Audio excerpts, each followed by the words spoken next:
Quick note about feedback in, holacracy-powered organizations. I want to keep this really quick and just focus on the kind of like the word feedback. Normally when we hear that kind of word, it triggers some stress. We've all been impacted by what I would kind of call like feedback bombs. The idea, that someone just kind of has, some feedback for us, and for their own convenience, they just drop it on us, and we're unprepared. Which then kind of points to my bit of advice of actually lean into this word feedback. But the key is get consent, man. Ask. Don't just jump into that context. Another way of thinking about it here is, the context. We can all kind of prepare ourselves to, be open and receptive to critiques and judgments and alternative opinions if we're prepared for it.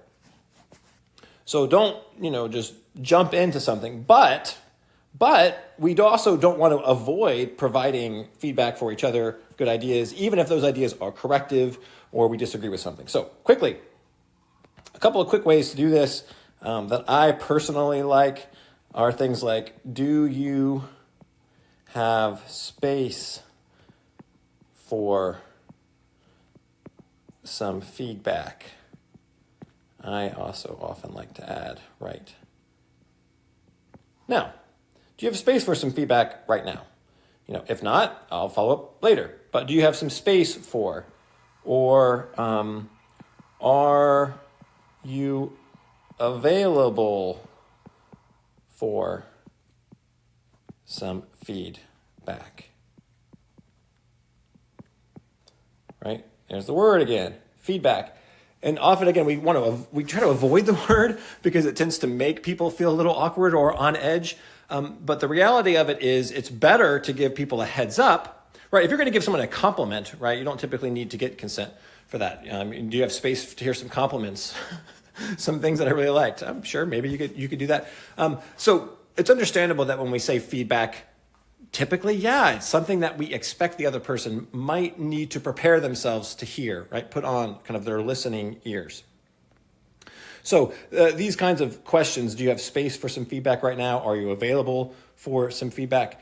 Help clarify for the person kind of what kind of message that you're looking to deliver to them. Now, if again, just being able to solicit opinions, right? Does anybody have any feedback? I'm open to some suggestions. Things like that all make this kind of thing much easier to do. But just looking for the consent, right? Or setting the context are key elements to avoid painful or awkward, feedback. And if you don't kind of set the stage for this, then you're going to likely avoid sharing it more than you would otherwise should. So that's all I got for today. I hope that helps. One other bit, actually, I said that's all, but one other bit I'll add, because I think it's also really important here, are preferences and soliciting those preferences. So this would mean something like a question: is there a particular way that you like to get feedback? Right? Another great question that you can ask. Do you want to receive it over email? Do you want me to schedule something, with a feedback session on your calendar or something? Do you want feedback on particular the formatting of things, the content, the ideas, right? Just being able to be clear with somebody, I'm looking to provide feedback. Are you up for that now? No? Okay, well, what's the best way to kind of do that? How do you want to make yourself available to kind of hear that kind of information? That is the key. I hope that was helpful. Now, truly, that was all for today. Remember, don't shy away from the word feedback. It often is really helpful. We need to be able to do that for each other if we're, kind of truly going to collaborate and care.